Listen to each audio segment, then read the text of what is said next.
So I'm happy you made it here today, and we have a great panel today. We have really experienced people and innovators.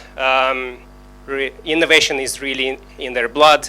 So we'll have an interesting discussion about ecosystem innovation, how we connect the dots, and we'll also touch on some critical issues, the challenges we have here and worldwide, especially regarding SME financing. And with this, I'd like to pass the mic to our moderator today. So she'll do a bit of housekeeping. And welcome, Tonia. All right, so I want to say thank you very much to Sasha and the Creditinfo team for having us here this evening. We've got a wonderful panel. I'll allow them to introduce themselves when they come on stage, but before we do, we have to pay homage to our hosts, our actual hosts, which is CIO. So I'm going to ask Laura to come up, say a few words, Laura, and then you'll hand back to me, and then we'll have Sasha say a few words next. Thank you. Good evening, ladies and gentlemen. I also can't see clearly, but please send messages to your friends who are in their rooms, your colleagues, whatever. Tell them the fireside chat has started. So on behalf of CIO East Africa, I just want to say thank you very much for being here this evening. I think Tonia is going to run a very interesting and exciting session. Thank you very much to Creditinfo for hosting the fireside chat. Before I get off stage and just hand over the mic, two things from my end. One, hashtag CIO100 Awards East Africa, as you're doing your social media. Earlier this afternoon, I had the opportunity to spend some time with Sasha. He didn't tell me that was his name, by the way. I was busy calling him Alex, and I thought I was in the mix, like I know things. And it turns out I know nothing. Okay, so earlier this afternoon, I had the opportunity to have lunch and share a glass of wine with Sasha. And amongst many things, he confessed that he's also a stand-up comedian, as part of his family history. So, Sasha, I want to hand over the mic to you and allow you to continue to entertain the crowd while we wait for the screens to come up. Yeah. You told a few good jokes this afternoon, so I'll allow you to take it from here. Yeah, we're going to have a few jokes along the evening today. But first, let me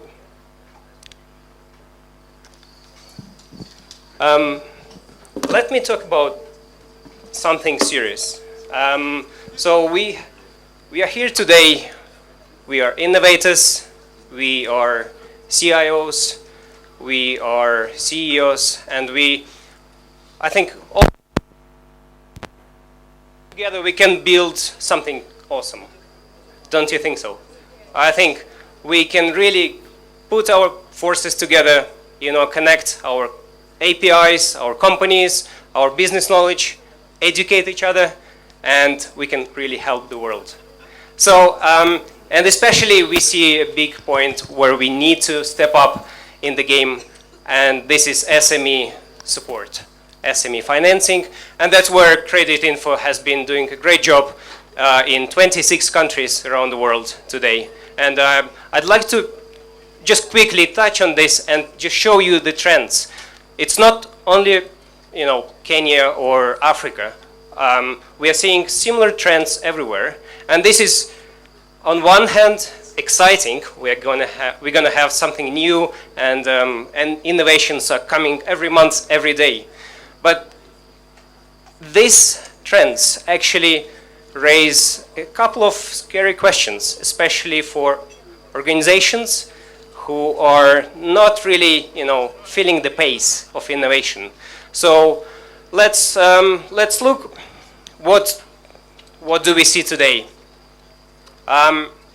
So what is the status quo today? What are the trends, and what do we think is going to happen next? So the banks don't lend, and SMEs can get financing. So there are many factors, and of course it's not only the evil banks or SMEs who don't deserve it. I think this is a dual problem. So the SMEs should get more exposure, especially digital exposure, so the banks can lend to them. But we see the problem here, and there is a gap. So while we have been doing a great job with financial inclusion of individuals, but when we look at the SME, what do we see? The amount of money they want normally is higher than individuals. There are some issues with collaterals, and the requirements for SMEs are much higher at the banks. So it creates a gap. So the banks would rather lend to corporates or individuals, small or big money, but nothing in the middle. And it creates a niche, it creates an opportunity, and it actually creates a whole new world for innovation in this space. And so a couple of trends, and this is really interesting. Just recently, just a week ago, you have probably seen this news that even Google went to this space. So Google is going to provide current accounts in the US with the help of Citibank. And this is something which should, excite us as consumers, but it will be really scary for the banks, especially traditional banks. So, and we see it's not only Google. I mean, we have all these interesting platforms now. We use Alibaba, Amazon, and all of them are trying to eat a piece of a banking pie. So what do we see here is actually, if you're familiar with the Chinese search engine, Baidu, you know PayPal, and you probably know Tencent, who are running WeChat. So it's like billions and billions of dollars in revenues and millions of users. So what we see here, the tech companies are becoming financial companies. So we see Baidu has created a Baichin Bank, PayPal is already funding SMEs, and Tencent also created WeBank. So what it gives us, it just shows us that sooner or later we will have every tech company becoming not purely a tech company, but it will become some sort of financial aggregator, financial provider, because they have the data and they have the users. And an important question here is, will the banks be able to compete against them, or will they just stick with, lending to government, lending to individuals? But sooner or later, you can imagine, everyone will just turn to Google Bank because it's cheaper, it's faster. So what we as bankers are left with, that's the big question. Another trend, and it's like going everywhere, especially in the UK, we see a huge trend when a financial institution, not necessarily a bank, is becoming an ecosystem. And we will talk about this today, but just a few points here. What the new companies have been trying to, ideate, trying to present is, Revolut, you probably know Starlink and all these challenger banks. So they say, we don't want to just earn interest. So we have a mission. We have a mission to help the SMEs to grow. And it's not only financing. Myself, I have a small SME. So I'm spending like 15% of my time on something what does not generate any revenue. Some admin stuff, invoicing, expenses, and all of these things. So the banks and financial institutions are trying to create this ecosystem to, just remove these barriers and help them grow. If they grow, if the SMEs grow, the banks and these systems grow. And I mean, there is also a benefit for them is getting new data. So imagine if your bank would help you with payroll systems, with tracking of expenses, maybe providing you some interesting details about your market. So all of this is actually happening either in the UK or US or in other markets. But the vision is the same. Help your SMEs get value. And we will talk about the values today again. But we need to provide as much support as possible to our SME customers so they can grow. And they don't need to spend time on all of these things. Maybe this is more for the bankers, but it's really interesting concept of an ecosystem. So, and I stole it from one presentation from Rabobank. So the bank has created an ecosystem for the alternative finance providers. If you have a loan of $1 million, what the bank does, they provide you half of or part of this financing, and then part of this financing is outsourced to alternative lenders.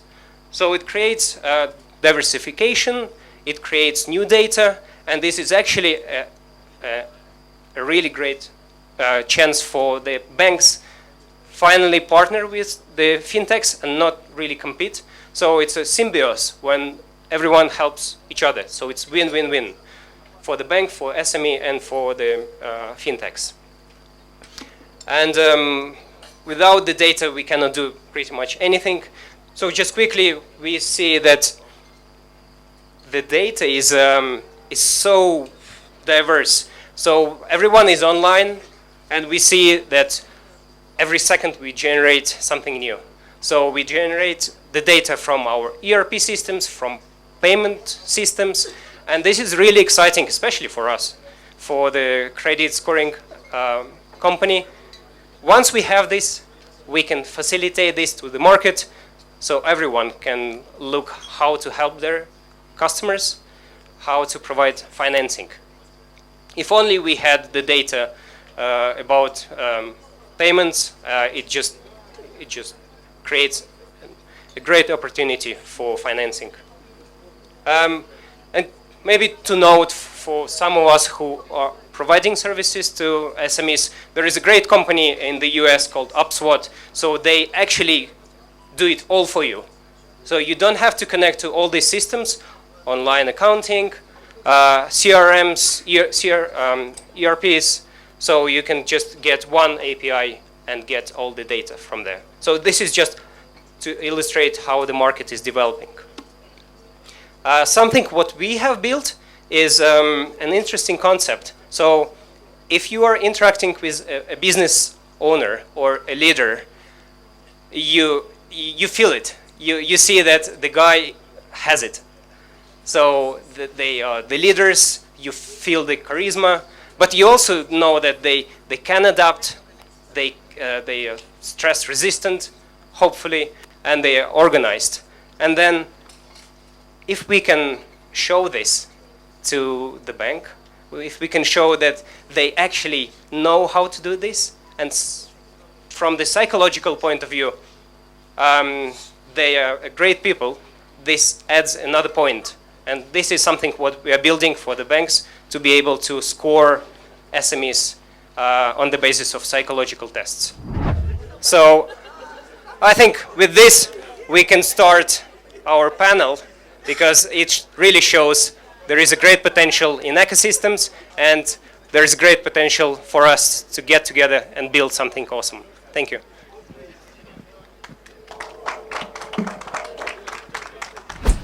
Yesterday, we spent the day here at an initiative that was founded by Laura and a few of her friends called Hernovation. And Hernovation is about empowering women in technology. And the funny thing is, we never had to spend time calling people in, saying, get back from the bar. And I think that we can unanimously agree that women are much better organized than men. Because it's the guys who are standing at the bar and behind there. So please come take your seats already. Yeah. Okay? All right. And then as we run the session, guys, I mean, I know it's evening. I know we've had a couple of drinks. I just want to ask, we're not going to be here too long, so I just want to ask for your attention. Please bear with us. And we promise to keep it spicy and exciting. We have a wonderful panel on stage. I promised them that I was not going to introduce them for two reasons. The first reason being I think they'll do a much better job than I will. But the second reason is coincidentally, with the exception of Sasha, the rest of them have all started their own businesses. So they're all startups, entrepreneurs, and trying to do something new and disruptive in the market. And I'd like you, guys, you know I'm just going to stop talking. Me, I really like attention. Okay. Even my Kenyans, me, I like attention. Okay. So focus on me. This is my hour. Okay. My time. Focus on me. Okay. All right. So I want them to introduce themselves and tell you a little bit about what they do. I think that part of the reason why we do these things is to create opportunities for partnerships, opportunities for people to do stuff with each other. So I'm going to start at the far end there and ask the gentleman to please pick up the mic and introduce yourself, and then we'll kick off the session. So for purposes of two additional notes that I want you to understand. One is that we're not going to be here past 9 o'clock, and that includes everything and wrapping it up. So we want to really get through this quickly, allow for questions and interaction from the audience. And then the second thing is that Creditinfo have some wonderful gifts that they're going to give away to the people that actually share and tweet and I don't know what they say when you're doing on LinkedIn, link, is it? Yeah, link the most or whatever it is. So please share on your social media handles and all of that. The last thing I wanted to say before I sit down is I noticed when we did the vote, there was the part about I'm not here for the speaker lineup. I am going to make you eat your words. Okay? All right? So, Munyi, kick us off, please.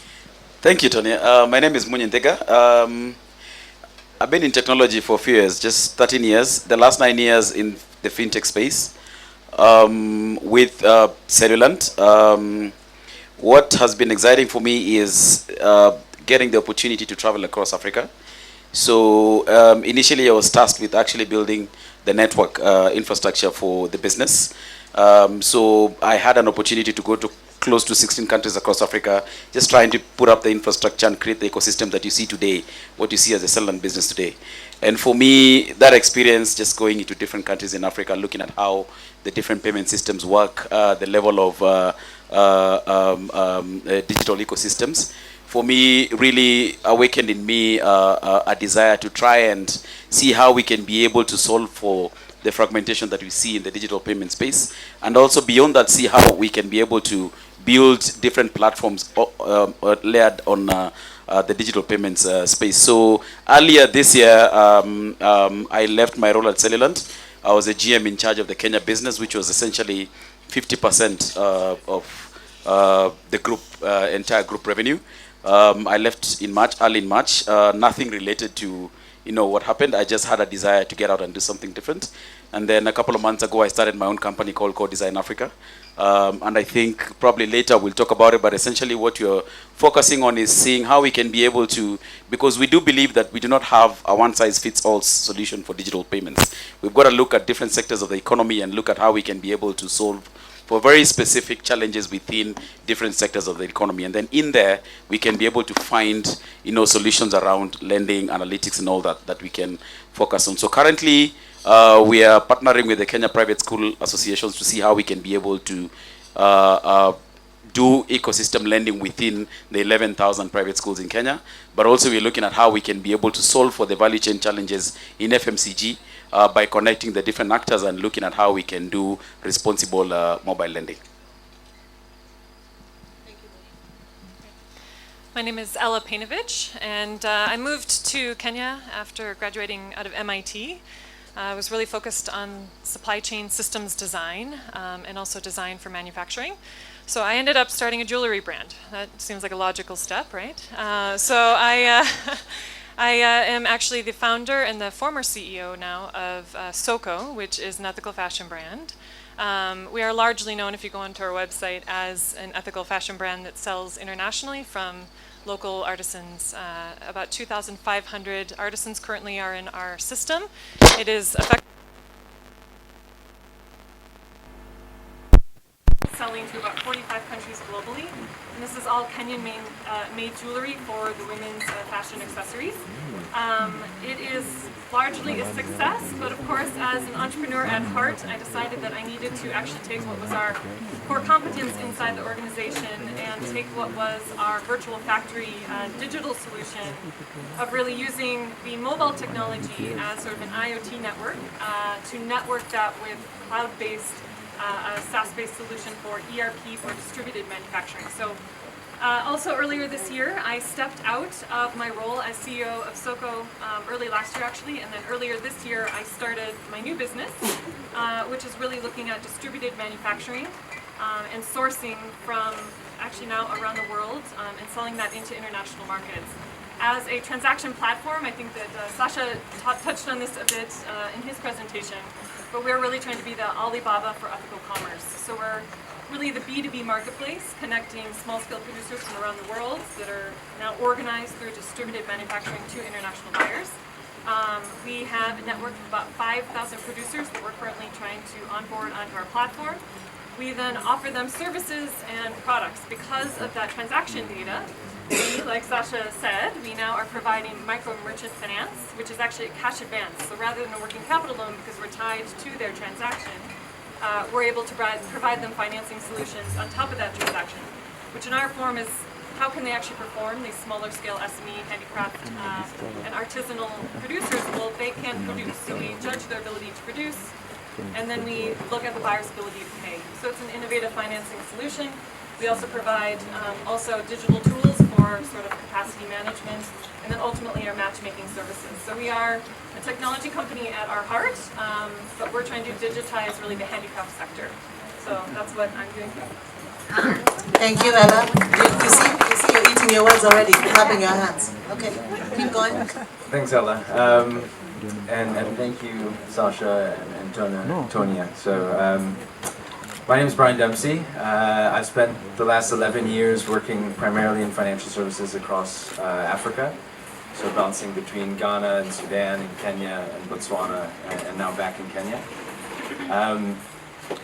My most recent stint, in which I left in March, was with a Botswana-based financial services group called Nthigah, where we had deposit-taking or commercial banking entities in 11 African markets. And my core focus was driving strategy, innovation, and digital across all of those markets. Really, what I'm focused on now, what I'm most excited about, is what I'm building today, which is called Power. There's this massive informal market that's now coming online across Kenya and really across the world. And I'm targeting and working to provide a solution that the individuals who are freelancing online or now being connected to a job because there's a construction platform that provides that link, or just a normal ride-hailing app. These individuals are really mostly underserved. They don't have traditional incomes, but we're seeing 80% of the economy being funded or fueled by the informal sector. So I'm providing a solution that gives a bit of savings, payments, insurance, and longer-term loans for those individuals. Happy to be here and excited about the conversation. Thank you, Brian. I think you had enough of me, so we can carry on with the Okay. panel. All right. Okay, good. And I'm Tonia Kariuki. I actually don't even know if I said my name in the beginning of this event. So I'm Tonia Kariuki. I run a software engineering company called Tellistic, and that's in the daytime. And at night, I'm a venture capitalist, and I'm a partner at a firm called Full Circle Africa. And it's a pleasure to be here today, and I think we're going to have a great discussion with the panel. In case you've all forgotten, the topic of discussion today is innovation, building innovation through ecosystems. And picking up from the conversation, at least the introductions that everybody gave, I actually said to them earlier when we were having a quick chat, and I said that at first when I saw the list of panelists, I don't know if you had the same reaction that I had, which was that what have these individuals got to do with each other, or what have they got to do with innovation ecosystems. But as they speak, in and of themselves, you really do get a sense that whether it's in the context of the micro ecosystems they're building and then the role they play in the broader ecosystems, that there definitely is a confluence in terms of how those come together, right? So I think that sets us up really well. But kind of diving into the topic, and the way we agreed to run this, by the way, guys, was that we're not going to sit up here and have our own discussion and then take questions at the end. We thought that we would allow for, if you have a burning question from the audience, particularly on a point that has been raised by a panelist, we'll allow you to ask the question. If we feel that we can park it for later because it's going to be addressed, then we'll park it. But we really, it's evening, and there's gin and tonics, right? So I think we can have a discussion, right? Okay? All right. So I came across this quote, and I loved it. It takes a village to raise a child, and it takes an ecosystem to scale innovation. And I couldn't agree more, right? And I think that when we look at the definition of ecosystem, and there's various forms, but I'm conscious of the fact that in the audience is primarily an audience of corporate entities, right? Primarily, for the most part, right? And on the stage is primarily a group of panelists who are startups, right? And are trying to do different things in that space. And I think what we want to try to kind of achieve or to understand or even debate on is whether there is a meeting of the minds in this space that allows us then, for the greater good of the ecosystem, to kind of share ideas that help develop that. So when we look at the broader ecosystem and we look at the different players in the ecosystem, I think that we know the standard players, and we'll talk about corporates in a minute, so I'm going to park that right now. But I want to talk about startups first, because that's what you are, right? I think that we're seeing a lot of innovation happening.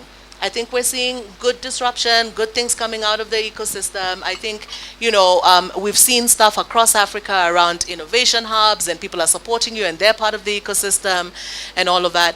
But in your personal experience across that ecosystem, are there some weak links? And if you were to pick one or two weak links, what would they be for you?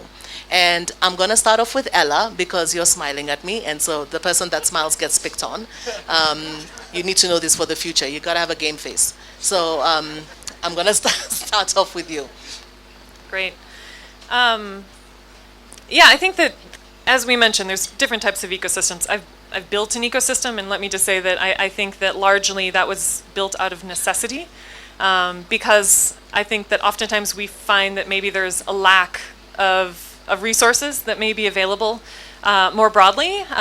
We thought we were going to be a matchmaking platform in my previous business, and all we had to do was connect producers who made beautiful products to consumers, and if eyeballs could just see the product, it would be great.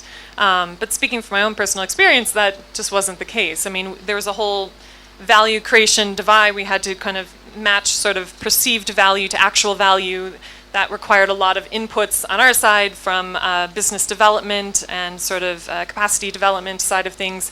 We ended up taking on quality control, our own marketing. We ended up finding that we were the financiers and also the logistics managers, and ultimately had to become really a fully vertically oriented organization. I think that if we had sat in an ecosystem where maybe logistics solutions at the time, keep in mind we founded the company in 2012, were a little bit more born. I think that they're really now coming to the forefront. But logistics solutions, that was a big gap. We had to be that for ourselves. I think also you see also the benefit of other innovations within our ecosystem. So we see mobile technology. I mean, without mobile payments, our system would not have been possible.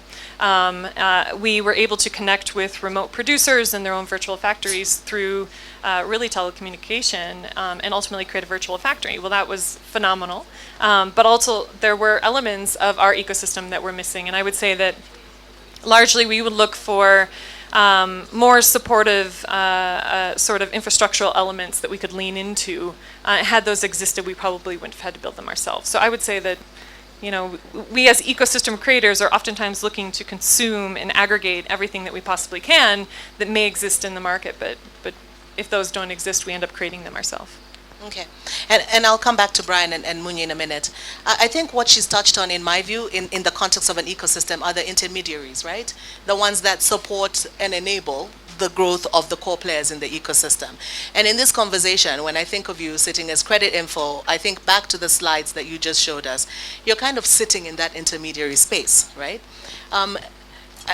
I agree with her points. You know, I started up a company myself. I mean, I said to somebody today, and I'm not attacking banks, and in case I'm trying to close a deal with any of you, I didn't mean you. But truly, I'm like, I don't know that that is actually geared to support growth in the innovation ecosystem. What would your comments on that be? Yeah, actually, from my perspective, and I'm in the role of head of innovation, I think on daily basis I speak to 4 or 5 new companies who are either producing new data or they have a business and they don't know yet that they are producing new data. And so we are looking at all these perspectives, how to facilitate, how to intermediate the data flow between one side and another. And then I think it's fair to say we are good at credit scores. So this is what we can do for the financiers and then for the startups and also for their clients in this case. So we can make the life easier to get the data, to process it, and you all voted for AI analytics, so this is exactly where we see the value. Without data, you're just another person with an opinion, right? So it gives us this sense that the bigger the ecosystem is, the more value we can put in this.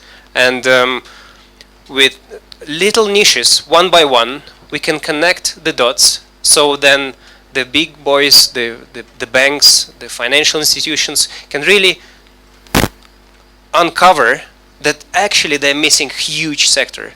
SMEs, individuals, and this is just, you know, we untapped maybe 0.5% of all the market opportunities. And that's where we would love to intermediate and help both sides with our solutions. Okay. All right, thank you. Brian, you wanted to make a comment on what you think the weak links are? So from my perspective, and this is both from a startup being in Kenya as well as being on the financial services side in multiple countries, somewhere where it would be good to get a lot more clarity and guidance within this ecosystem of trying to build financial services that are responsible and promoting financial well-being is from a regulatory perspective. And so as I get into the space, and as I moved across different countries within East Africa, each of the regulatory landscapes are different. And sometimes you're dealing with segments of the population that have generally been underserved. And so digital identities, levels of KYC information, compliance departments, et cetera, that you have to go through in the traditional banking space. Where's that regulatory support to provide, you know, the sandboxes and the ability to experiment and test out new models and solutions quickly? And there may be variations of some of those in different markets. Are there regional plays? So, you know, if you look across Africa, it's 1 billion people plus, but it's 54 countries, so on average 20 to 25 million people. To move quickly into different markets, how do you do that? And how do the regulators speak to one another and help you to grow? You can move with a bank, but that means deploying again in another country, and there's regulations around, you know, making sure customer KYC is in that country. There's new partnerships, there's new requirements, etc. So how can you quickly scale into the region and not just country by country? When you're looking at legacy business models. So if you look at the value chain FMCG, for example, it works all the way from the producers all the way to the retailers. That works from a legacy business model. If you look at banking as we know it today, it works all the way from the banking into corporates, into businesses, into retail. It works in terms of lending. But when we're talking about, you know, digitizing, coming up with new products, that's when now we start seeing the gaps. Because if an ecosystem really is an intersection of different actors that are acting together to produce something, it then means then the flow of information and flow of money should actually be seamless. But that is not happening today, because if I use the example of banking again, we have situations where the bank is lending money to an SME, for example, but they cannot tell for what to use that money is for. or you have a producer like EABL that has got this value chain downstream that cannot be able to tell what is the demand or the stock is down there. And therefore, in terms of innovating and seeing how we can be able to build, financial products that support that value chain, then you see there's a break there in terms of information. But also quickly into the innovation economy, if you look at from research and development, from academia into incubators, into seed capital, venture capitalist, private equity, and into government. Right now, you see, we are really strong in each of these areas in this country, even across Africa. But is there a linkage across, all these actors in the innovation economy?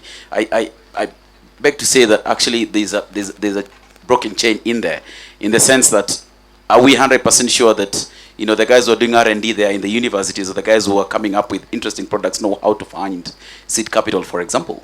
Are we sure that the government, which is at the end of that innovation economy value chain, is actually understanding what new innovators are coming up with, so that they can be able to provide policy and regulation that supports innovation? So from an innovation economy perspective, I think there is a breakage in the linkage there. Yeah.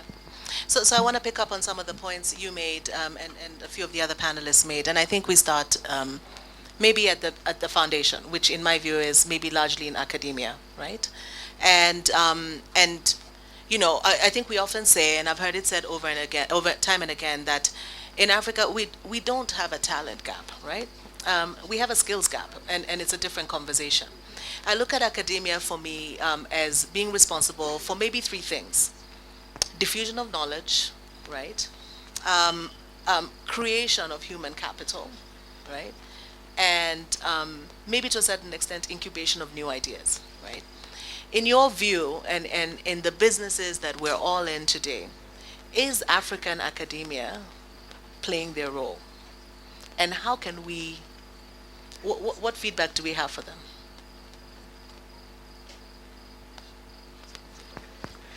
I have a microphone, so I'm going to talk now. Let me just say that I can't speak specifically for Africa, but I came from what I believe to be one of the best institutions for creating, really, I believe, sort of creative innovators, and that being MIT. And I think that it provided me, I would say, with really unique, safe space. So I would say that that's always kind of the first place, right, where you don't feel judged. You feel that you can fall down and someone's not looking to take advantage of that. And also that there's a more forgiving net. And so I think that there's a very much a part of the ecosystem that I think government can play, giving a little bit of, startups a 3-year runway to kind of figure out their kinks or figure out the revenue model or the regulatory elements. I think young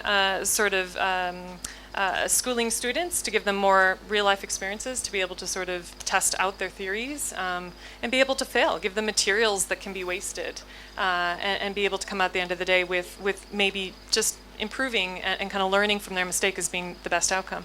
And so I think that when I look at when I hire in Kenya, let me say I don't hire for skills at all.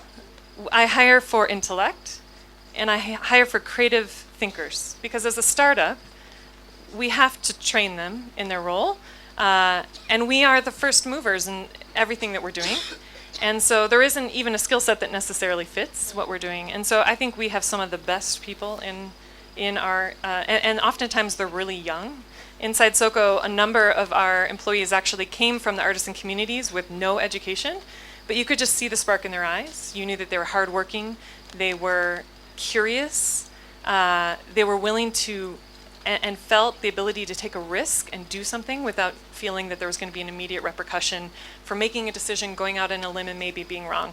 And I think that that is something that we've built inside sort of the ecosystem of our business, is making sure that from the leadership all the way down, and even in the products that we're delivering, that we provide a safe space for people to learn and to give them more responsibility and feel the ability to kind of fall back. But I think there is so much incredible talent here, and I've really been super pleased, and it's why I'm building my second business here, even though it's a global organization, because we really see that there is that creative intellect and problem-solving skills that exist here. Sometimes they're based out of necessity, but it is an incredible place to be, to sort of find incredible, maybe not skill, but talent. Good. Just want to add something. I think it would be a little bit unfair just to look at academia in isolation, because the same way we wouldn't look at government in isolation. We always keep on saying that we need to, technology precedes policy, and therefore we need to interact with government so they understand what we're doing. In the same way, how can we then look at how then also the private sector or the innovators can actually be able to collaborate with the academia, so that in a sense that today I'm coming up with something new. We're talking about ecosystems and all these things. Many years ago when I was in school, ecosystem, I only learned it under biology. Right now we're talking about it in terms of financial services. So I think really we shouldn't look at it in silos. Let's look at how even ourselves can go back into academia and say, how can I be able to run a course unit and whatever it is about ecosystems, about fintech and whatever it is, so that they can be able to enrich what is coming out of academia. And I mean, it's already happening today with Strathmore. Whatever they're doing with Safaricom and many other entities. And I think it is upon us to actually now collaborate with academia. And then secondly, of course, there's the issue of how the whole academic infrastructure is done in the country.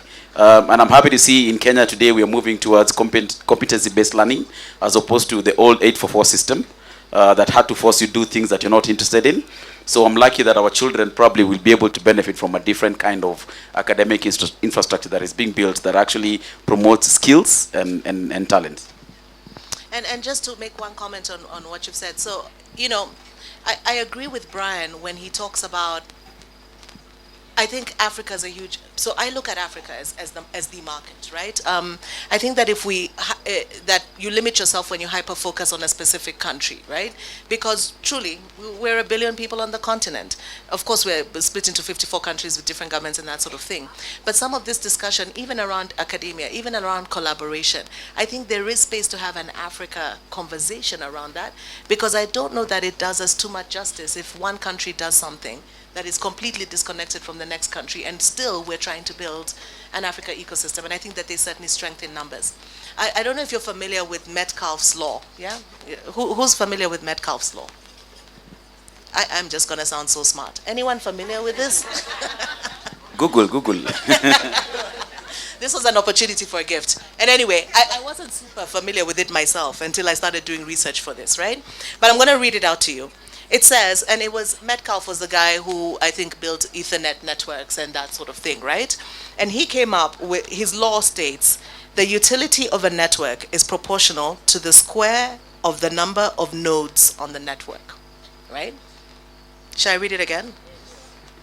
The utility of a network is proportional to the square of the number of nodes on the network, right? So he's talking about networks. I'm looking at ecosystems as a network, essentially.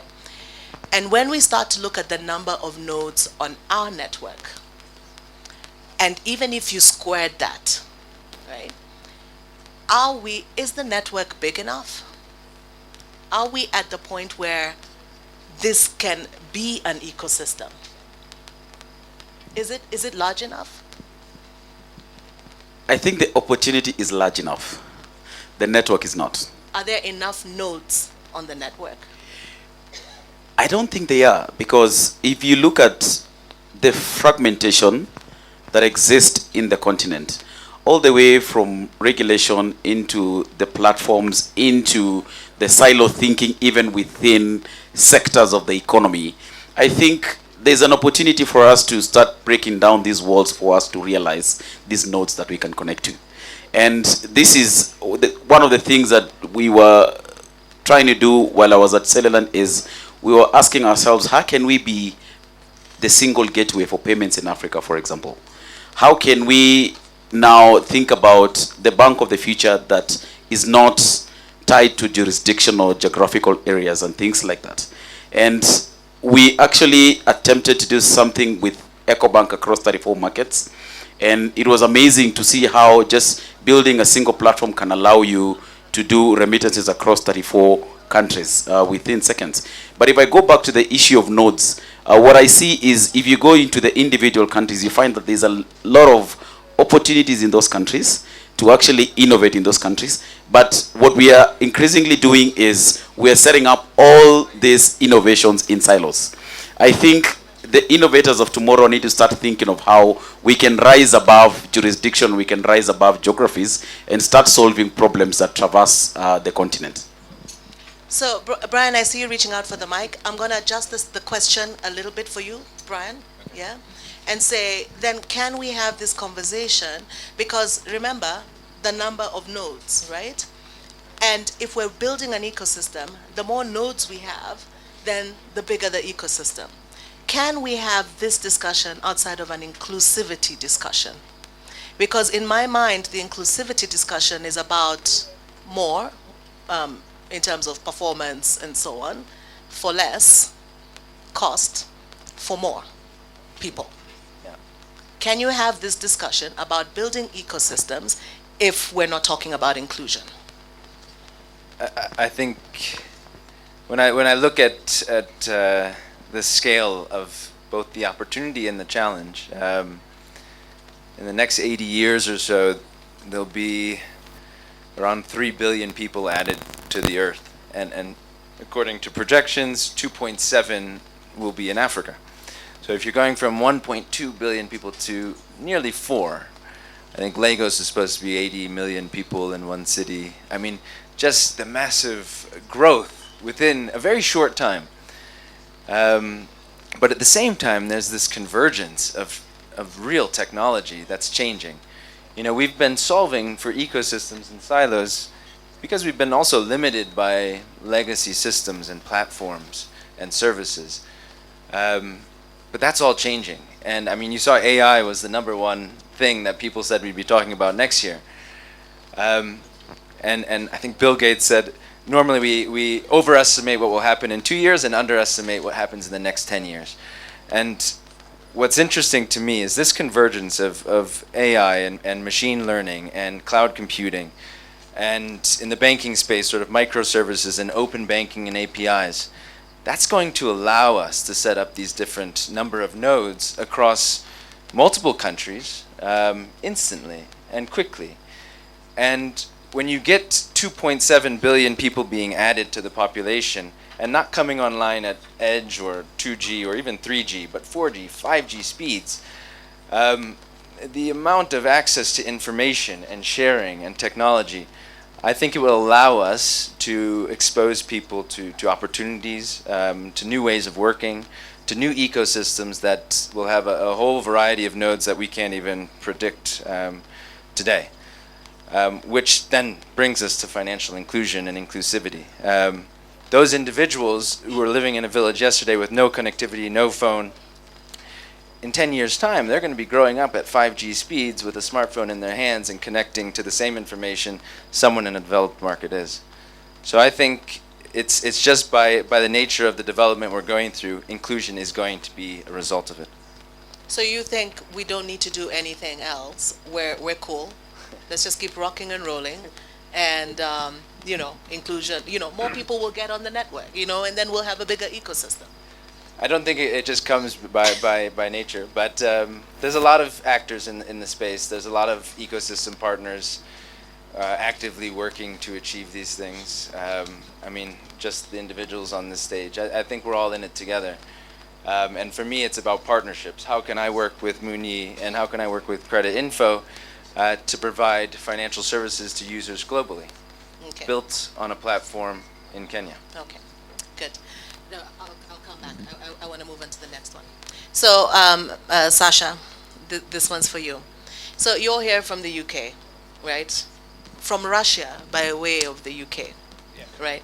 And I said to him earlier when I looked at him, you know, he's got these Putin eyes. And if we, seriously, they're the Arctic blue Putin eyes. And I said, you know, if we have some misbehaving people today, he's just going to do the look, and we practiced it. And you see, did you guys see that? Do the look again, please. Yeah. He has it down pat. I tried to convince him to take off his shirt because you've all seen Putin, you know, like kind of riding a horse topless, but he wouldn't do that. So, girls, I'm sorry for that today. Anyway. So for you, I mean, you're here all the way from there, and I think that part of what our discussion is about is, I think fundamentally the question that if I was to ask you, a question, it would be around what do we need to do then to make ourselves the first choice for global companies such as yours, you know? What about our ecosystem? If you were to pick one or two things that we could be better at that helps us be the first choice, what would that be?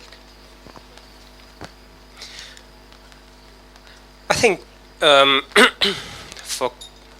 I've been always fascinated by supply chain innovation. So I think when we see successful startups, successful companies trading in over 45 countries, we see that these guys built it right. So they have this ecosystem and the nodes which enable them to do the logistics, to do the payments, to do the scores, to do the savings and all this. So I think every time when I see a successful supply chain, this is an indicator of a success. So previously we could see like, let's say, a bank lending to an SME. So this is just, let's say, 2 nodes, okay? When you can extend this to like lending to an organization or to a network, then you can expand it, you know, exponentially. So your money would make it to the pockets of, you know, the end clients through all these nodes. So that's what fascinates me, and especially because of the data. So every single transaction, if it is digital, creates a log. When it is a log, it is a proof. And we live in the world of reputation. So reputation of every node matters. If they do well over the time, you can extend them services, you can sell to them, you can give credit and all this. So I think all in all, if we can build successful network with the nodes, as many as possible who can benefit from it, it would be ideal scenario for anyone investing in this supply chain and ecosystem. Good, thank you. So I want to shift gears a little bit now. Earlier on when we were chatting as a panel and before we came up on the stage, we talked about the context of where value is created, where value is consumed, and where value is captured, right? And the value capture, you know, is really around the monetization of the value. And I wonder sometimes, and I'm speaking as an African, is there a lot of value creation here, right, that is captured elsewhere by other people who make money off of us, right? And on the flip side of that, is there opportunities for us to tweak our systems, our solutions, our innovations that allow for where value is created, which might be here amongst us, but allow for the right level of monetization to happen even here amongst us, right? So I go back to Munyi's point on government, right, and the role on government. I don't know if you guys know, there's a big debate going on right now around taxation of digital ecosystems. Are you guys aware of this with government? Everybody has an opinion about it. Some people are like, why are you guys different? Others are like, you know, we're innovating and, you know, we should get some breaks, you know, what's the policy on that? And there's all sorts of discussions happening. And I think that at a fundamental level, if you sat and spoke with a government guy anyway, you know, they want to tax where value is created, where value is consumed. How do we become a part of this cake? Because it almost feels, I don't know if you guys agree with me, but I don't know if we're getting the long end of the stick in this equation, right? What are your thoughts, Munyi, on this? I mean, there are many parts to this, and so of course we'll all know where the value is captured. I mean, that's not up for debate. Where is it captured? Okay. You know, sometimes people make statements like this, and then he just says in Embu or something like that. Let's be specific. Oh my goodness. I mean, if you look at the big four, the platforms that we all use, you know, Google, you know, Facebook, Amazon, of course, I mean, once you make the payments, I mean, they end up somewhere outside Africa. And as much as those platforms are really enabling us, you know, to e-commerce, social commerce, it's powering the gig economy and all that, I think it also gives us a bit of challenges, because what then happens is, so yes, there's value in actually participating in those platforms, because then you start seeing, you know, all this, you know, informal businesses, you know, the emergence of the gig economy, and people can be able to set up their business quickly and, you know, start trading online, and that's a good thing. But also it invites now, you know, the government into this conversation, and they're asking us now, I mean, all these guys are coming in here and collecting all this money, and then it's repatriated, and then of course there are questions around us people having, you know, our famous budget deficit, and therefore then the government starts talking about taxing the digital economy. But then what happens then is, when they look at what they call the digital economy, and if you look at how they drafted, you know, the taxation law on digital economy, they actually define it as any transaction that is happening on an electronic platform. So I ask myself, I mean, M-Pesa is an electronic platform. Do you then start taxing M-Pesa? It's already taxed. But also, you ask yourself why. Because every time something happens, you need to ask yourself, why is this thing happening? And therefore, you understand that government is trying to sort of follow that money, so before it leaves the country. And therefore, then that is why they're really interested in taxing the digital economy. It's not so much about M-Pesa and the smaller e-commerce platforms that we have today.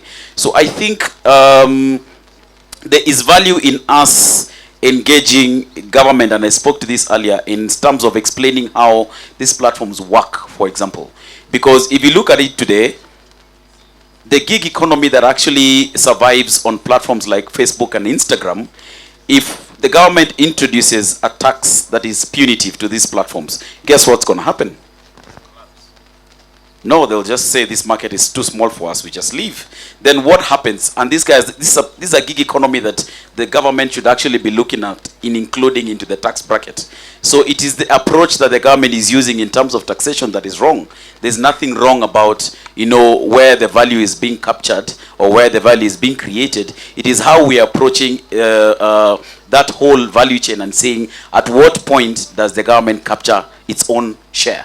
And therefore, once we create clarity in terms of how that whole ecosystem works, then it means then that if I am a guy selling shoes on Instagram and I'm included in the tax bracket and I'm paying my 30% corporation tax, then government gets its due. And therefore, then we allow the platforms to run as they should. Okay, all right. I don't know, Ella, if you have any comments. I mean, you sit squarely in the value created here, consumed in international markets, and captured somewhere in the middle of that. What are your thoughts on it? I think just to your original premise as well, we consider ourselves really a market creating innovation. So we're really bringing two groups together that previously didn't know about each other. So the value that we have is about that. Also, due to our digital tools, we're providing really transparency and a bit of sort of visibility into a supply chain that was previously very opaque, and we can pick out all the middlemen that were previously taking up the largest sort of value capture within our supply chain. That means that we can now more efficiently give better prices to the producers and give lower rates to our customers. I mean, we look at Amazon, we look at Google, there's a huge debate right now also in the US that they're also not paying taxes internationally. So, I mean, I think that there is largely a conversation around sort of digital platforms globally. And I agree, in a way, they are intended to be, in my case, a platform that's meant to create value in other places. We are kind of the aggregator. We want to have visibility into that digital transaction. And Brian and I were having this conversation earlier, which is that it's not actually about making even someone pay for that transaction. Consumers are getting so used to these platforms now that actually they expect it to be cheaper, if not free. They expect the products to be, you know, for the customer service to be extremely high quality. So you're actually competing. You're competing with sort of more commonplace solutions that may exist, or you're creating an entirely new market as we are now. And oftentimes it's not actually in the connection or in that sort of online digital service that actually we're going to charge money. And we're actually finding there's less appetite for that amongst customers. So we actually will give away our matchmaking services. We'll give away our digital tools because we now have visibility into data. And data, as we know, you talked about nodes earlier. It's not actually necessarily about having more nodes just for the sake of volume, but it's speed. Speed is super critical. Speed of decision making, having digital transparency and visibility into those ecosystems is extremely important in making fast decisions, bundling services, providing sort of complementary sort of ecosystems for really services to be able to be delivered in a higher quality, a higher pace, and just creating new markets. And I think that that's really the space that we're in, is really in value creation. So I don't really have an opinion necessarily, other than I hope that sort of regulatory bodies will understand actually that these platforms are really about creating other opportunities, and actually it's not necessarily in just the sale or the transaction, that we have a straightforward sort of taxable sort of exchange, but really that these ecosystems are really about sort of even secondary, third and tertiary services that can be supplied in addition, and ultimately creating really solutions that are completely new. And I think that's actually what we're doing with Creditinfo, is really looking at how do we become a unique source as our workers are on our platform for data, for us to be able to unlock banking and financial services for our network. And we see that as being our loyalty, and the stickiness of our platform is also our value. And we need to capture that in other ways than just purely transactions. Okay. Yep, quick comment. Just an add-on to that, and sort of, I also can't really comment on taxes and what, but I think anything to stifle innovation in the digital space is not a good idea. And generally, as Ella has said, when it comes to the more information that we're getting on these the ecosystems and the value chains, the pie is growing, right? We're getting a much broader view of what the economy really is. And the more we can digitize, the bigger that pie gets. Some of the traditional pricing models we've seen, I mean, if you take cards as a good example, and you try to bring that a card payment into a small market, and tell a trader he needs to pay 2% to a bank for accepting card payments, they're not going to do it. And so, I've looked at ecosystems before where we just turn it on its head, and you look at, no one's transacting today, so we can't do we're not going to make any money off a small pie, right? Or non-existent. So how do you make things free? How do you expand it as quickly as possible? And look at downstream value capture rather than immediate value capture on value creation. Create the platform, allow people to use it, build the uptake, and look at ways in which to capture that value, that data, that information down the road. It could be by providing additional information to Creditinfo, it could be with governments or et cetera. And thankfully we have the data protection in place now, but managing that data to help the consumer to grow as an individual. Thank you, Brian. And I think there's some really good points there. And I'll capture them at the end of the session. I think I have one last question for the panel before we open up for the audience, which is really around the role of the people in this room, right? The private sector, corporate space. And I think that private sector really has super potential to catalyze and develop an ecosystem and be part of that, whether it's through business-led initiatives, partnering with academia, with governments. I know some of the guys in this room, including Munyi, we're part of a group called the Digital Innovation Group, and we've been working on, how can we help government think about, for example, this taxation question, right? But I haven't seen a whole lot of input coming in, for example, from the private sector, who have muscle and can lobby and can play a slightly different role, but can really empower some of the work that innovators and the tech sector is trying to do right now. If you were to put out a challenge to the room, to these corporate players, right? These big, publicly listed companies, private companies. So partner, I look at possibly investments. If in any case, there can actually be a scenario where maybe as an entity, as a corporate, a little slower to move, but there's capital to support the sort of new entrant or fintech or technology startup. So partner, invest, potential acquisition downstream. and maybe just a joint venture model would be the second, where you move together. There's revenue capture between different players in the ecosystem, and you allow people and fintechs to move and do what they do well. Yeah. Yeah, I would just build on that, which is to say that I think that there's, we are, as startups, I would say we're generally really good at seeing opportunities, proving something out in small scale. What corporates have is scale, infrastructure, networks, a lot of incredible manpower, and woman power, of course. So I think that there's an opportunity there. Use us as your little ships, if you will, with the big barge. And I would say, if I can pitch you guys right now, make investments. There's a lot of really innovative investment models out there right now, even VC firms that are starting up that instead of asking for equity in a company, they're asking for data. There's, instead of the model previously where there's now concerns of sort of competitiveness within the market and sort of creating sort of monopolies and acquiring everything that's in sight, there is now, I think, a new consideration for really looking at investments in sort of parallel sectors so that you can sort of guide and have better digital visibility into sort of new parallels outside of your core competency. So I would say use us if you can. You know, we can rely on your scale. You oftentimes have more capital and sort of runway than we do.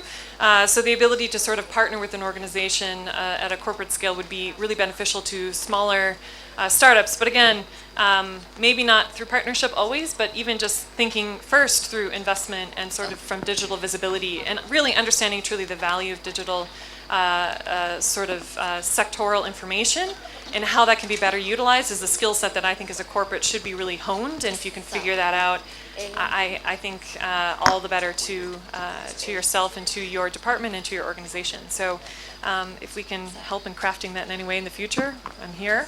Powered by People, we're looking for investment. Check us out. Okay, so for me, two quick things. I think the point on collaboration cannot be built, but I think so. Really, I mean, collaboration between startups and established businesses. I think, I mean, that is straightforward. But I want to speak to something else. So, admittedly, here in Kenya, we are actually making a lot of strides in terms of what we're calling excubators. And these are corporate businesses that actually have allowed, smaller businesses within the main business to actually run, different organizations. If you look at Equity with Jenga, KCB Fintech, Stanchart with SC Ventures, and Stanpic, I know they're working on something. But I think for me, that is good, but not good enough. I think what we need to think about is, when we do this, what is the corporate innovation strategy for these things? And more or less, you see this innovation being done from the inside outwards. So as much as you've got sort of startups or different entities doing these things, big corporates going the startup way, the thinking way, you still see product development being done from inwards going outwards. As opposed to actually looking at, now that we've got a good corporate innovation setup, how can we look at what the market is actually telling us so that we innovate from the outside inwards? And I think that is something that we need to look at, so that at least as we go towards collaboration and go towards improving our corporate innovation strategy, how can we be able to respond more to market needs as we build the products, so that we are building something different than what we are normally accustomed to? Just to add an interesting point. So we are looking at innovations and collaboration, but I think we all need to go and just hire a super expensive consultant and 8 years old. So the kids, they have totally different mentality. So when I watch my nephew playing the games, it's like something really different. So we are unfortunately becoming like, slowly the footnotes in the history in terms of like how do we experience products, how do we build it. I mean, they will tell us what they want, while we are trying to think, okay, back in time I was interested in this, so probably users will love it. No, the time, the speed of innovation has changed so much. So I'm actually thinking that maybe the next industry we would go in, it's not really banking. It's cyber games, e-sport. So this is like something totally out of like our knowledge, and so we should understand. We should watch where like what our kids are doing, how they are doing this, and I don't think our products as of today will be like any interesting to them. So I suggest we include the 10 years old to your think tank. Thank you, Sasha. Okay. So I'm opening up for questions, and I already see, I think, Mike, you have a question? Is this why your hand was up? Yes. Okay. You can borrow. Okay, there's a mic coming. Hold on. Wait, okay. Okay. Yeah, you can stand up. Okay, thank you. Good evening, everyone. So, it's a great panel, and a question for the panelists, maybe Sasha just recently touched on it towards the end, is you're building ecosystems, and I think maybe we are missing foresight on the most essential thing in ecosystems, which is experience, which is what you are touching on when you mentioned games. All of us are here struggling to build payment platforms, gateways for payments, credit systems, loan systems, all these analytics. At the end of the day, the thing that drove you to Google was the experience. Facebook, the experience, and all these people are now moving into the financial markets to build on that knowledge of experience to grow a better market. So is it a point of where we say enough is enough? All the data is beautiful, but at the end of the day, I want an experience. We have companies like Twitch, Discord, which are now among the top used applications in a single minute in 2019. These things are non-existent, and then Google woke up and said we are building Stadia because we need a market that's untapped, that's esports. We're going to build Stadia. Your phone, internet connection, we don't care. That's all you need. We'll process for you everything. That's an experience. So when we're building these ecosystems, at what point do we decide, make it as simple as possible for the consumers that all I have to do is enjoy an experience.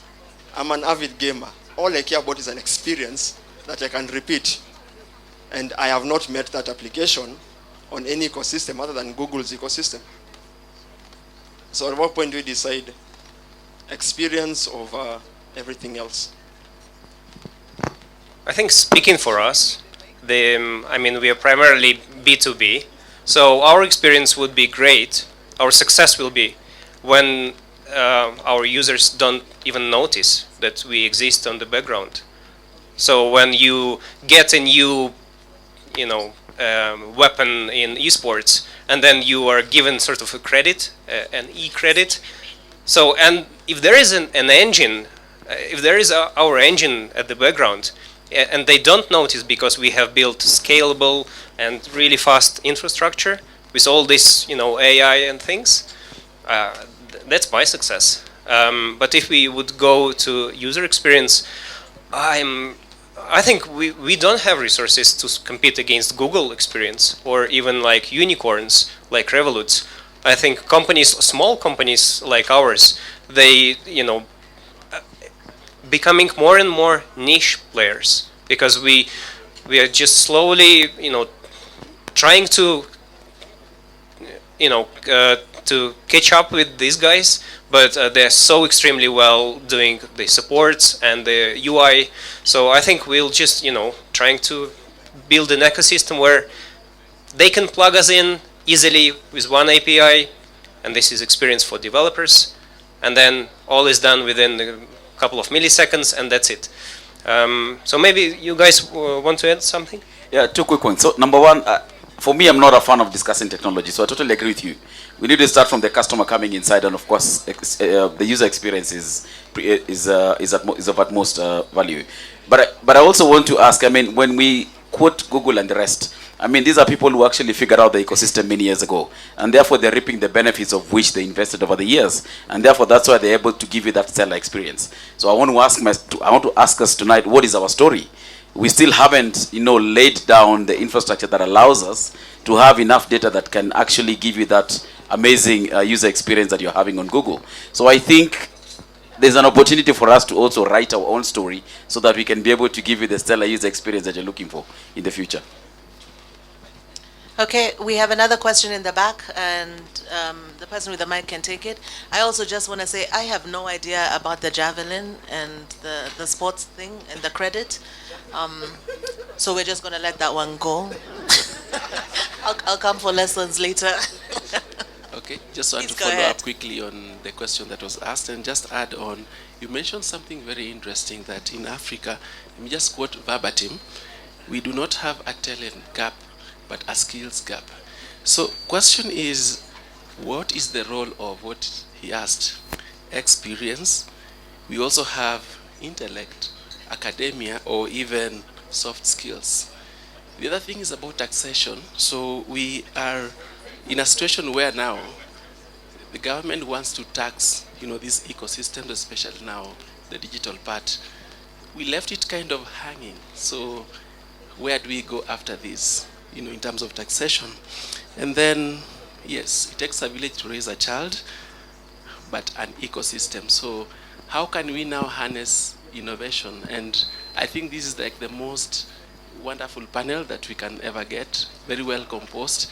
And I think this is where actually the real thing is. So how can we address those issues? Yeah. Okay, I think he brought up, I think, two core questions, and one was a follow-on. The first is on the talent question. And I think I'm going to ask Ella to take it. Yeah. No, speak on it. I think you spoke on the intellect. I think you've got something to say on that. On the tax one, I think there's a call to action, and Munyi, I think what we'll try and do is a call to action. In sort of the innovation space, we're the generation that has been defined by the fact that we were raised with personal computers and devices from the period that we could walk. And so there's a new way of thinking, a new, again, access to information, the speed of information, the way that we transact. There's a certain expectation from a user level that it just has to work. So I admit there's certain frictions that exist in the ecosystem. Largely here, I mentioned logistics earlier, but even payment to some extent, the cash transaction. We are still, we talk about the innovation of mobile technology within Kenya, but we're still primarily a cash-based economy. And so I think that, that's where the Jumia goes wrong, is that, everything goes great, it comes to the door, and then the cash transaction falls apart, and you don't get the, so I think if you have sort of the security and the guarantee sort of models that exist, the 100% guarantee model from these platforms, you'd get a lot better consumer experience. The BOTA can't find you. I think there's still a lot of challenges that sort of exist within the ecosystem that are separate and apart from being a transaction platform. A consumer found something that they wanted at a price that they wanted, they bought it, but then there's many hiccups kind of in the process. And so I think when you think about the ecosystem, back to millennials, I think that we have a really unique perception, and this is a big conversation for us, which is about authenticity. Technology really needs to be in the background. We see technology as just an enabler for a lot of what we do. And I think that if companies can lean into their millennials and sort of think about them as experts in technology, there's a certain expectation that legacy systems don't currently satisfy. And if corporates cannot improve themselves to sort of meet the demands of the millennial consumer, they're not going to exist. We're going to find fintech solutions that will replace them. And largely, let me say that you asked in the beginning about sort of where were the gaps in the market. And I think in my last company, we had the market access, we figured out all of that, we had the quality assurance, we had incredible products that were being made, but we actually didn't have financing. Financing was an incredible piece of it that I went to a number of banks here in Kenya and said, we're willing to be a 100% guarantor, but we need you to move capital within a matter of 24 hours. And these are quick turn loans of about 2 months. Can you finance them? And ultimately they came back and they said, that's not how our system works. So we ended up being the financier, and now I'm creating an entire new business that's focused on micro merchant cash advance. And so I think that I think we need to again look at sort of these frictionless consumer driven solutions and think about our talent and our youth from the millennial perspective as really being experts in that, and ultimately our future consumers with an incredible amount of wealth and talent that we can tap into. So again, it's maybe about changing our framing of what we consider success and ultimately the skills that are required, which is about intuition, authenticity, connection, which is ultimately what we're looking for now. And how can that be read and leveraged by kind of our youth today? They might think and learn differently, but we need to lean into that rather than think of that as a challenge. Okay. Please give it to Munyi, and then I'll give it to you after. So the gentleman asked, I mean, which way here? Which way now after about taxation? So I would give a quick chronology of events that got us here in the first place. So, and this is in the Kenyan context. So our current constitution actually requires that the president gives us a state of the nation address every February. And what he did this year when he went to parliament, he actually said that we are going to tax the digital economy. And then what happened there 1 month later is actually Kenya Revenue Authority started engaging the players within the sector, looking at how we can be able to craft that law. And later that month, there was a draft, the usual draft finance bill that is released by the finance minister every year. And then this is debated in parliament, and it was passed in June, and then debated for a couple of months, and then it was signed into law a couple of weeks ago by the president. So my question to us here tonight, so number one, by show of hands, how many of us here have read the finance bill 2018-2019? And specifically the clause on taxation of the digital economy? By show of hands, how many? 1, 2, 3. So boss, you've got your answer. There's nowhere ahead from here. We all have to get involved. We all have to follow, be interested in that legislation process so that you're able to participate at each stage where you're required to. And actually, there's a requirement in the Constitution, public participation. Thank you. I think, Ali, you want to add on to that? For me, I think it's a comment and a challenge to all of us. So if I look at the panel today, it's actually a perfect panel in the sense of addressing some of the issues that we have. I don't know whether you guys planned it or it was serendipitous, but let me just address it from an ecosystem perspective. The gentleman from Creditinfo, you're starting to build data for SME lending. My brother there, formerly Leshego, microfinance organization, probably one of the widest, of course, but from one of the widest footprints across Africa. Ella is building some very interesting stuff around enabling artisans across the world, not just Africa.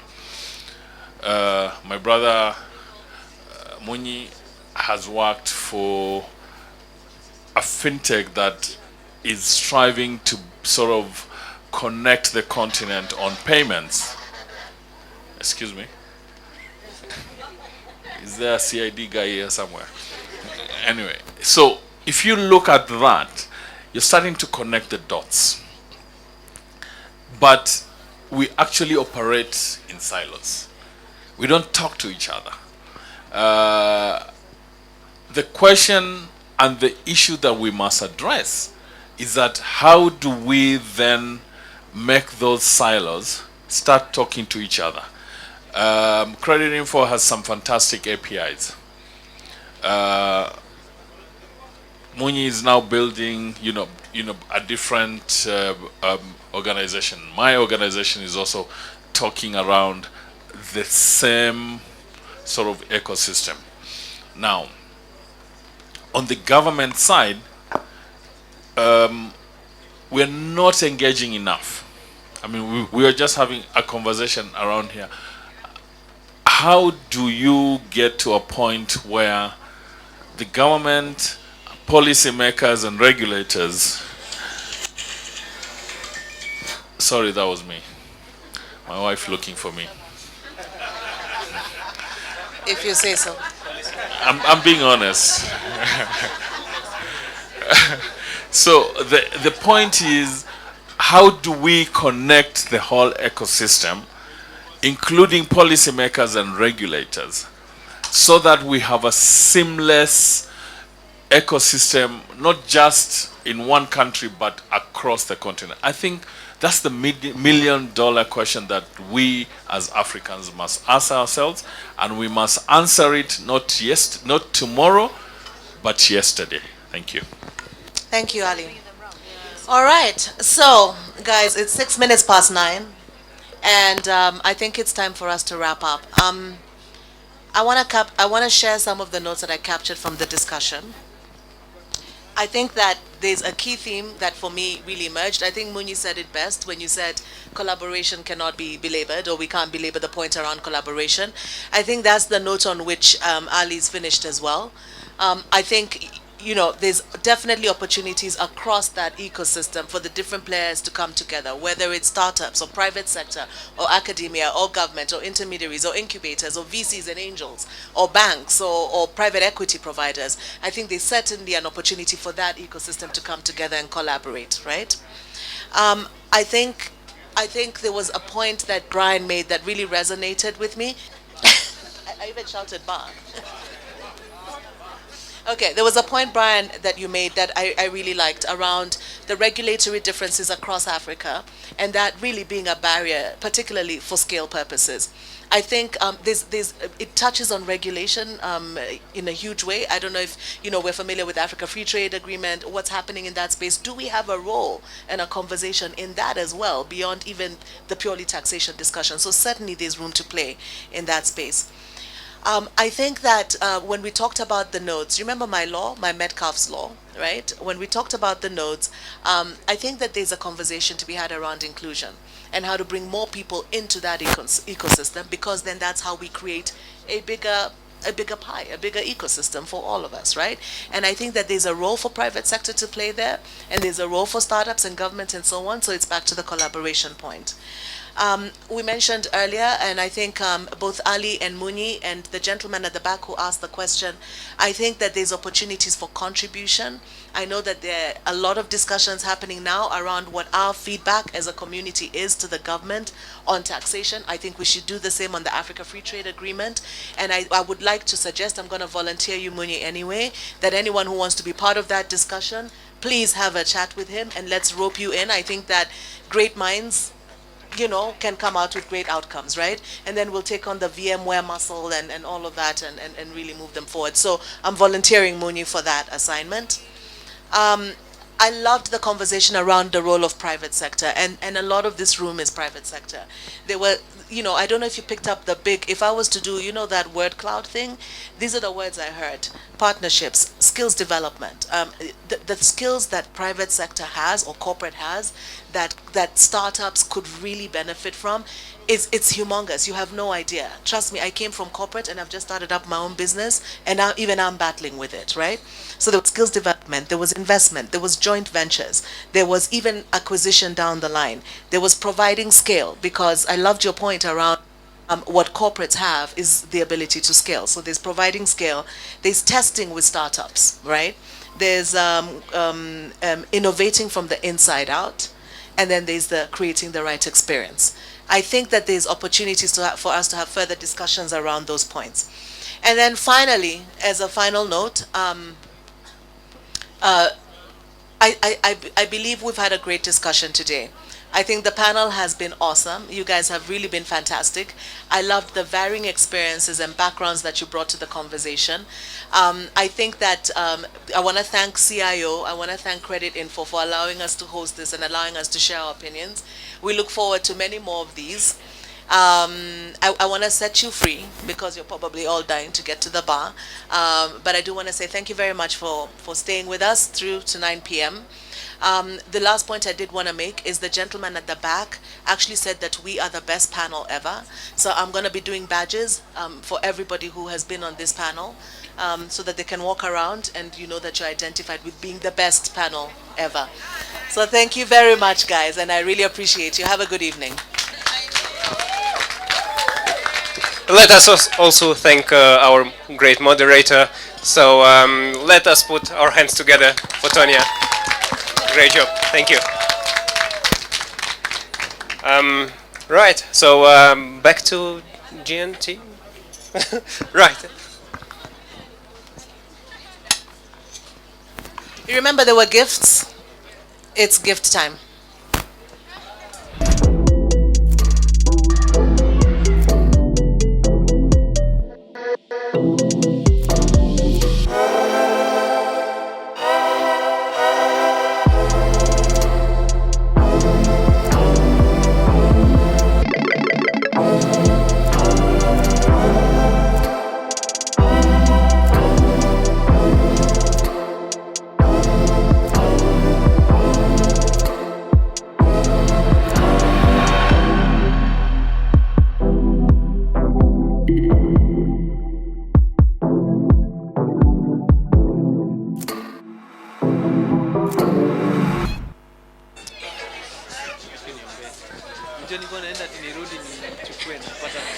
Good evening, everyone. Thank you for coming. It's been amazing. Thank you for tweeting and doing all of that on social media. We're actually trending. I don't know whether you guys saw it. So we have 2 winners tonight, the guys who've been tweeting the most, and we will be giving them some goodie bags. We have Ngao Ken at Ngao Ken. Is he here? Please come to the stage. Is he here?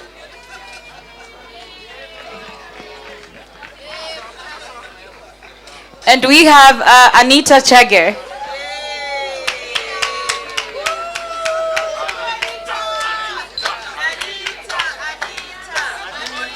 Please pose for a picture.